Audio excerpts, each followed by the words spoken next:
And one of those students joins me now, Alyssa Chen. Alyssa, thank you so much for joining me. So Alyssa, I'm sure just like everyone else at the beginning of the pandemic, you thought we were just going to wait 15 days to, quote, flatten the curve, and then 17, 18 months later, you find out that actually you need to have a vaccine now to go back to school, and we're still not back to normal life. So walk us through the time and the day where you found out that you needed to be vaccinated to return to school, and then explain to us why it is that you do not want to get the vaccine. Yeah, so I had gotten an emails passed in the spring, just recommending that all students get vaccinated. And then suddenly I came across an email on a Thursday stating that now it will be mandated for every student and staff to get vaccinated. They would have exemptions available, but those exemptions would be very tough to be granted, and they would have the opportunity to be declined, which is very unlawful. So I was very stunned by this. It's not very characteristic, or it doesn't align it with their policies or with their mission statement as a Catholic private university. So I just knew from that point on that I was going to have to stand strong in my beliefs and just continue to fight for my own freedom to choose as well as others. And as to why I don't wish to be vaccinated, I have looked into the science behind it. I'm from a scientific background. I'm a pre-med student currently.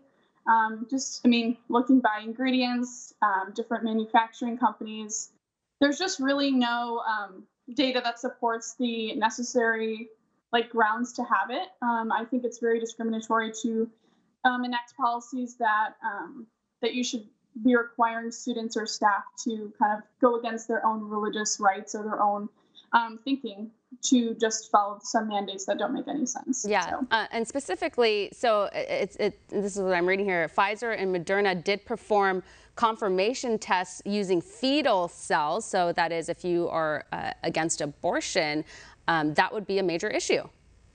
Yeah, and that was personally one of the, foundational issues for me. And my school didn't get into any details regarding why they denied my exemption. They couldn't provide me any details on an appeal process. It was very, to put it in plain words, it was very a shady process. It didn't seem like they had any means on granting any of these exemptions. They were just doing it to abide by the law. But you know what?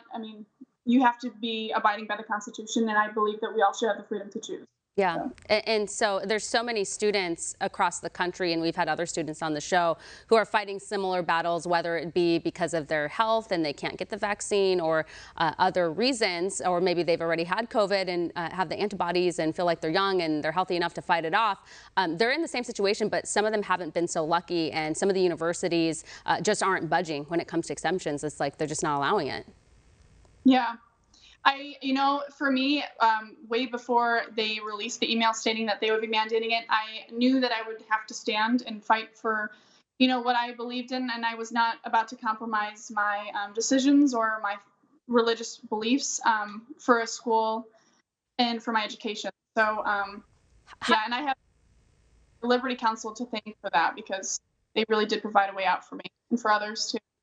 How do you think other students are going to react to this? Because we know that there are some students who, want to get the vaccine, get the second booster shot or third booster shot, or however many booster shots are available. They wear like 3 masks to school. Do you think that these students have they been mistreating you or bullying you online? Are you worried about what might happen on campus? Yeah, I have already experienced that from both immediate family, friends. It just kind of goes to show how educated different people claim to be, and just really who your friends really are. I kind of knew from the start that this was going to be a dividing factor, unfortunately, and I'm never going to compromise my beliefs or my character for somebody else's decision, and especially for those who are wearing 3 masks. They're not even following the science, and it's pretty obvious. Yeah. It's just more rules. Yeah, and so I saw this article, it was saying that Americans are creating their own vaccine mandates by cutting ties with the unvaccinated. And so you're kind of saying how some of the treatment you've received. So have people cut ties with you because you refuse to get the vaccine? Yes, not to mention any names, but members of my family. I'm not allowed to live with some. They don't want to be around me. Different friends and professors have voiced concerns regarding my decisions and kind of interrogated me on why I decide not to be vaccinated.